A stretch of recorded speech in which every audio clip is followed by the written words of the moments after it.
ॐ शुक्लाम्बरधरं विष्णुं शशिवर्णं चतुर्भुजं प्रसन्नवदनं ध्यायेत् सर्वविघ्नोपशान्तये।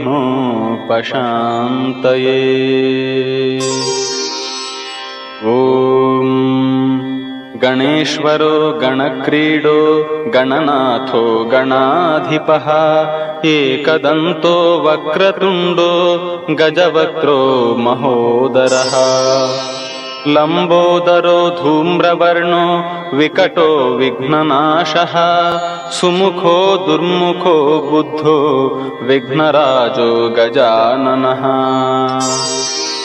भीमप्रमोद अमोदः सुरानन्दो मदोत्कटः हेरम्ब शम्बर शम्भुः